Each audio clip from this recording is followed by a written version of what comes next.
এই ডিপ ডাইভে আপনাদের স্বাগত। আজ আমরা ড্রোন স্পাই প্রযুক্তির গভীরে ডুব দিচ্ছি। এই জগৎটা কিন্তু খুব দ্রুত বদলে যাচ্ছে। একদম। আমাদের হাতে যে সোর্সগুলো আছে সেগুলো থেকে বোঝা যাচ্ছে এই প্রযুক্তি কিভাবে নজরদারি, গুপ্তচর বৃত্তি, এমনকি যুদ্ধের কৌশল সবকিছু পাল্টে দিচ্ছে। হ্যাঁ, আর আমাদের আজকের লক্ষ্য হলো এই প্রযুক্তির পেছনের কারণগুলো বোঝা। মানে ড্রোনগুলো ঠিক কতটা ছোট হতে পারছে, ঠিক। ওদের সেন্সরগুলো কত উন্নত, কৃত্রিম বুদ্ধিমত্তা বা এআই কিভাবে ওদের ক্ষমতা বাড়াচ্ছে। আর কতক্ষণ উড়তে পারে সেটাও তো একটা বিষয়। অবশ্যই। আর আমরা দেখব সামরিক আর বেসামরিক দুই ক্ষেত্রেই এর ব্যবহার কিভাবে বাড়ছে, আর তার সাথে যেসব নৈতিক আইনি প্রশ্ন উঠছে সেগুলো। ভাবুন তো একবার, একটা মশা সাইজের ড্রোন হয়তো আপনার ঘরের ভেতরে উড়ে বেড়াচ্ছে, কেউ টেরই পেল না। ভয়ানক কল্পনা। অথবা ধরুন কর্পোরেট গুপ্তচর বৃত্তি, মিটিংয়ের বাইরে ড্রোন ঘুরছে তথ্য নেওয়ার জন্য। চলুন একটু তলিয়ে দেখা যাক। প্রথমেই আসি ক্ষুদ্রকরণে, মানে ড্রোনগুলো যে ছোট হয়ে আসছে। আচ্ছা। সোর্সে দেখলাম চীনে নাকি প্রায় 1 সেন্টিমিটার লম্বা মশা সাইজের ড্রোন তৈরি হয়েছে, প্রায় অদৃশ্য থেকেই কাজ করতে পারে। হ্যাঁ, এরকম খবর আছে। নরওয়ের ব্ল্যাক হর্নেটও তো বেশ ছোট, প্রায় একটা হেলিকপ্টারের মতো দেখতে।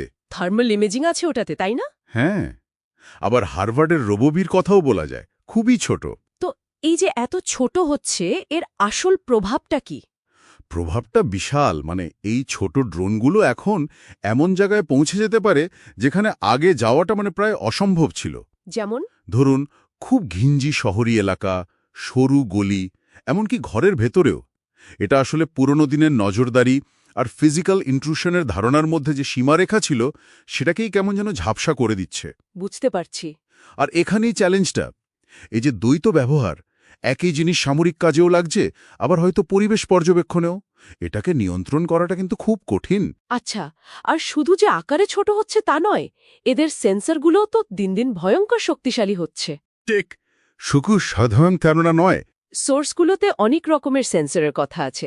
অপটিক্যাল তো আছেই, রাতে দেখার জন্য থার্মাল, পরিবেশ বোঝার জন্য মাল্টিস্পেকট্রাল। এমনকি সিগন্যাল ইন্টেলিজেন্স বা সিজেন্ট সেন্সর, যা দিয়ে দূর থেকে রেডিও বা মোবাইল সিগন্যাল ধরা যায়, শত্রুর যোগাযোগে আড়ি পাতার জন্য।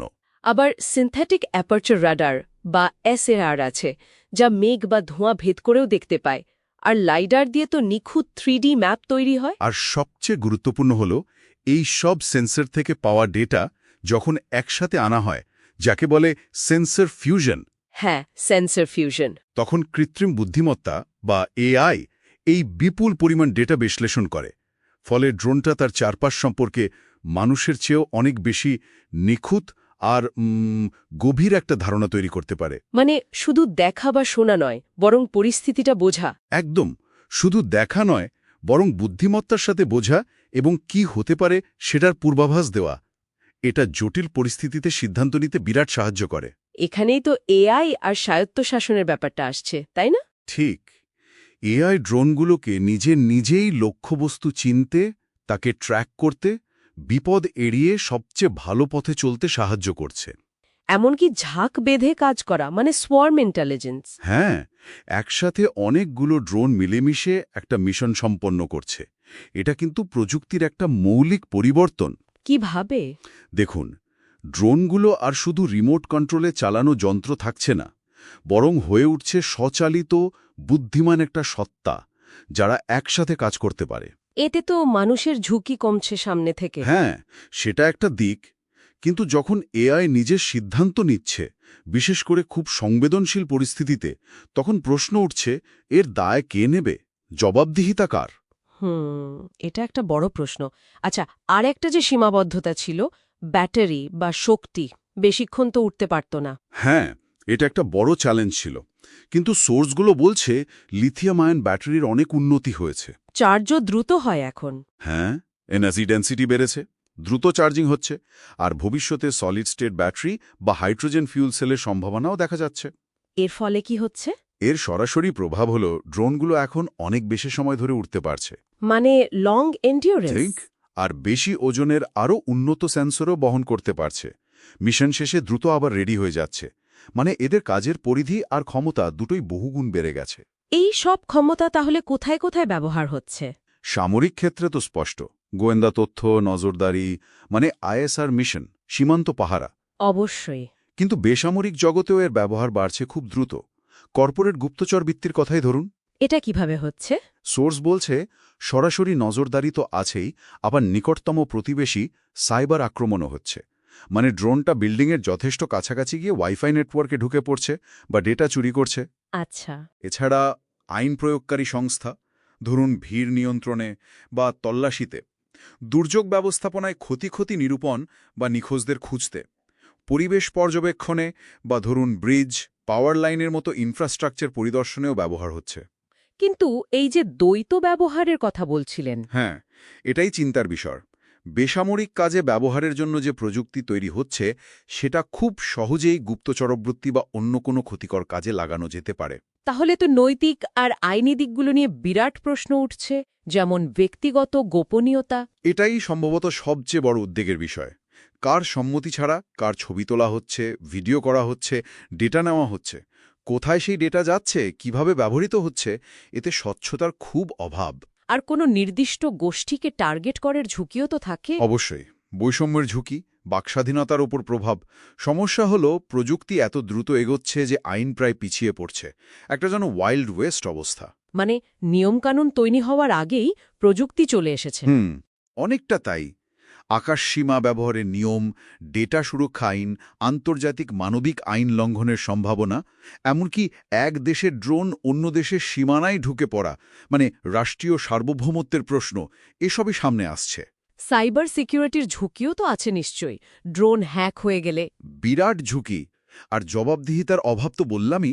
মূল চ্যালেঞ্জটা হলো এই দ্রুত পরিবর্তনশীল প্রযুক্তির সাথে তাল মিলিয়ে কিভাবে একে নিয়ন্ত্রণের মধ্যে আনা যায়, সেই কাঠামোটা তৈরি করা। ভবিষ্যতের দিকে যদি তাকাই, কি দেখতে পাচ্ছেন? প্রবণতাগুলো কি? সোর্সগুলো যা বলছে তাতে মনে হচ্ছে এআই আরও অনেক বেশি শক্তিশালী আর স্বয়ংক্রিয় হবে। ড্রোনের ঝাঁক বা সোয়ার্মের ব্যবহার বাড়বে। শক্তির উৎস আরও উন্নত হবে। হ্যাঁ, উড়ানকাল আরও বাড়বে। আর একটা ইন্টারেস্টিং ব্যাপার হলো, ড্রোনগুলো হয়তো আমাদের স্মার্ট শহরগুলোর একটা অবিচ্ছেদ্য অংশ হয়ে উঠবে। ডেলিভারি থেকে শুরু করে ট্রাফিক ম্যানেজমেন্ট, নিরাপত্তা, সবকিছুতে। তার মানে আমরা হয়তো এমন এক ভবিষ্যতের দিকে যাচ্ছি যেখানে অত্যন্ত স্বায়ত্তশাসিত, স্বসংগঠিত ড্রোন নেটওয়ার্ক থাকবে, যা খুব কম মানুষের সরাসরি তত্ত্বাবধানেই কাজ করবে। হ্যাঁ, সেরকমই ইঙ্গিত পাওয়া যাচ্ছে। তাহলে আজকের এই ডিপ ডাইভ থেকে আমরা বুঝলাম, ড্রোন স্পাই প্রযুক্তি সত্যিই এক বিরাট পরিবর্তন আনছে। এর পেছনে আছে ক্ষুদ্রকরণ, উন্নত সেন্সর, এআই আর শক্তির মতো প্রযুক্তির মেলবন্ধন। সম্ভাবনা যেমন প্রচুর, তেমন চ্যালেঞ্জও কম নয়। বিশেষ করে ব্যক্তিগত গোপনীয়তা, মানবাধিকার আর জাতীয় নিরাপত্তা নিয়ে গুরুত্বপূর্ণ প্রশ্ন উঠছে। একদম। আমার মনে হয় সবচেয়ে বড় চ্যালেঞ্জ হল এই দ্বৈত ব্যবহারের প্রযুক্তিটাকে দায়িত্বশীলভাবে ব্যবহার করার জন্য সঠিক নীতিমালা তৈরি করা, আর আন্তর্জাতিক সহযোগিতাও খুব জরুরি। প্রযুক্তিকে তো থামানো যাবে না, কিন্তু একে সঠিক পথে চালানোটা দরকার। ঠিক। আর শেষে একটা প্রশ্ন সবার ভাবনার জন্য রেখে যাই। যখন এই প্রায় স্বয়ংক্রিয় নেটওয়ার্কড নজরদারি ব্যবস্থা আমাদের স্মার্ট শহরগুলোর জীবনের অংশ হয়ে যাবে, তখন দেখা আর নজরদারিতে থাকার অভিজ্ঞতাটা আসলে কেমন হবে? আমাদের সমাজ কিভাবে এই নতুন বাস্তবতার সাথে মানিয়ে নেবে, এটা নিয়ে ভাবা দরকার।